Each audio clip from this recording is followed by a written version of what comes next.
여러분 안녕하십니까. 드디어 10분 브리핑이 구독자가 5,000명이 돼서 제가 10분 브리핑용 영상을 찍기 시작을 합니다. 제가 원래 5,000명이 넘으면 여기 본 채널의 짤이 아니라 여기서 단독 그렇게 얘기하면 좀 그렇고 하려고 했었거든요. 여기만 이제 올리는 걸. 제가 이제 첫 번째로 얘기할 건 이제 노조 얘기를 하려고요. 노조 얘기를. 일단 지금 여러분이 작년 기사인데요. 현대자동차 같은 경우엔 지금 평균 연령이 47.1세입니다. 평균 근속이 21.1년이고요. 평균 연봉은 8,900만 원 이렇게 돼 있습니다. 제가 이게 현대자동차 분들이 기분 나빠하실 수는 있는데 저는 이 우리나라의 노동 문제에 있어서 그 노동조합의 문제도 얘기를 해야 돼요. 그러니까 좋은 일자리의 요소가 여러 개가 있지만 여러분 두 개를 얘기하면 하나는 안정적인 거, 또 하나는 임금이 높은 걸 겁니다. 그죠? 지금 여기서 지금 현대자동차는 일자리 안정과 고임금 두 가지 다 가지고 있는 거죠. 근데 이게 뭐 노동자가 그렇게 일자리를 가지는 게 좋다. 그렇죠. 나쁜 게 아닙니다. 그 자체론. 그러나 문제는 이렇게 됨으로써 나는 어떤 부작용이 있는가 한번 생각을 해봐야 돼요. 그러니까 여기서 이제 가장 개피 보는 건 젊은 세대하고 협력업체들이에요. 자, 보세요. 일자리가요. 이런 고임금에 안정된 일자리를 젊은이들에게도 줄 수가 있을까요? 못 줍니다. 이거는 이 세대들한테는 줄 수 있지만 이 공장의 다음 세대들한테도 고임금과 안정된 일자리를 제공할 만큼 회사가 돈을 팡팡 버느냐? 그렇지가 않아요. 그리고 기업체 입장에서는 어떤 판단을 합니까? 해외로 공장을 나가죠. 미국 알라바마 공장 이런 얘기가 많이 나오죠. 거긴 평균 연령이 28세인가 그렇더라고요. 자, 이렇게 생각을 해야 돼요. 일자리 안정과 고임금을 두 가지 다 쥐니까 그 일자리를 젊은 노동자들에게는 안 줘요. 못 줘요. 그리고 또 하나는 뭐냐면 협력업체의 방식으로서 비정규직을 만들죠. 자, 저는 대한민국의 자본하고 대한민국의 조직된 노조랑 이게 같이 이익을 공유하고 있다고 보는 거예요. 서로 투쟁 관계인 것처럼 보이지만 이 공장에서 나오는 이익을 누가 더 많이 가져갈 거를 가지고 자본과 노동이 싸우긴 하지만 이거 자체 이 자체에서 그 협력업체와 비정규직 그리고 이제 젊은이들을 착취하면서 이익을 공유하는 건 자본과 노동이 공유하는 것 공동체란 얘기죠.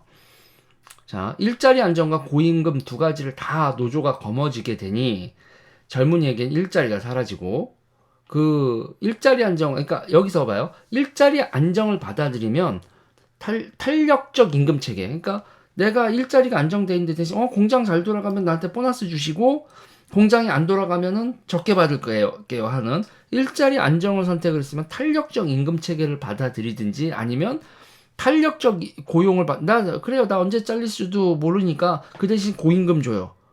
지금 응? 지금 고용이 탄력적이라면 내가 지금 노동 생산성 보이는 만큼 지금 고임금을 주세요. 무슨 얘기인지 아시겠죠? 일자리 안정과 고임금은 서로 두 개를 다 하기엔 공장의 그 기업체에선 되게 부담이 된다는 얘기죠. 둘 중에 하나 서로가 그죠? 근데 문제는 조직된 노조가 안정적 고용과 고임금을 두 개를 동시에 먹어버리니까 불안정 고용과 저임금을 누군가한테 전가해야 돼요. 그게 바로 비정규직 노예 계급이 탄생하는 겁니다. 누군가는 안정적이고 고임금을 일자리를 갖게 되니 누군가는 불안정하고 저임금을 받아야 되는 상황이 전개된다. 그게 노예적 노동 상황, 비정규직의 상황이죠. 이거를 그냥 자본의 탓이고 노동자들은 문제 없다라고 할 수 있을까? 아니라는 거예요, 저는. 이거는.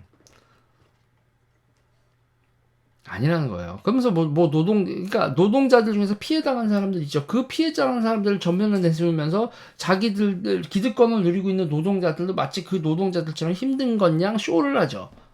이건 또 하나의 피해자 팔이라는 거예요.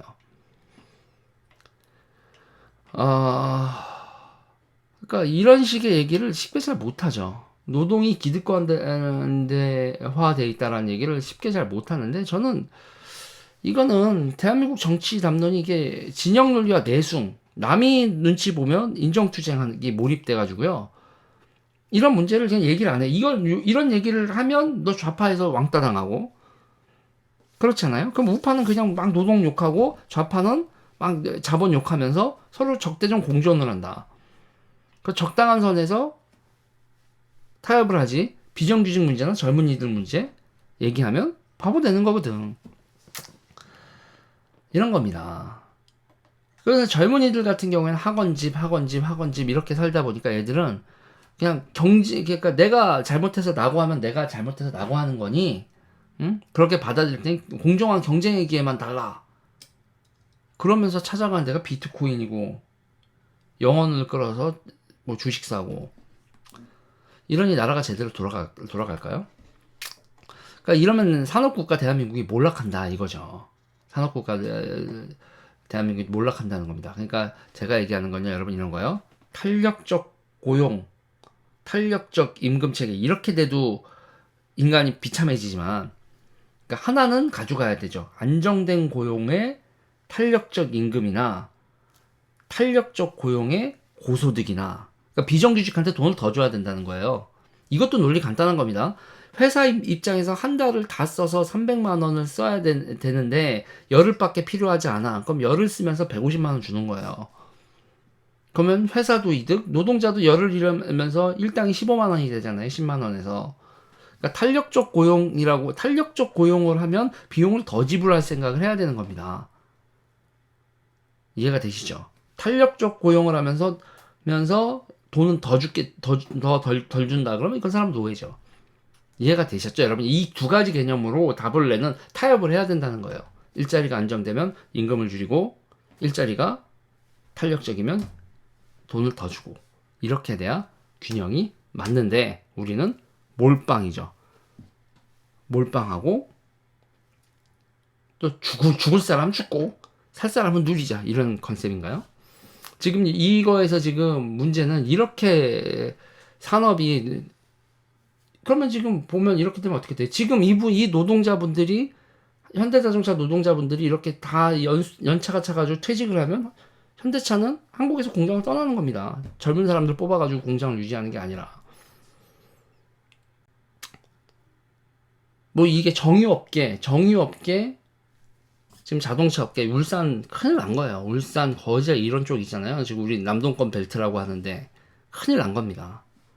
젊은 사람들 기술자 키우지 않고 지금 기술자들은 자기 기술 남한테 던져주면 자기 인생, 자기 지위가 경쟁자가 생긴다고 생각하니까 이 기술 전수도 안 하고, 차라리 나이 먹고 은퇴를 앞둔 사람을, 젊은 사람을 가르치도록 국가가 하고, 그 젊은 사람들은 점점 그 젊은 사람들을 숙련 노동자로 키우고 은퇴자를 교육자로 하면서 이게 선순환 구조, 노동의 선순환이 되면서 괜찮은 일자리, 괜찮은 산업 현장이 계속 유지되게 해야 되는데, 이거 시간이 지나가면 다 파괴됩니다. 안타까운 현실이죠. 일단 이 얘기는 여기까지 할까요?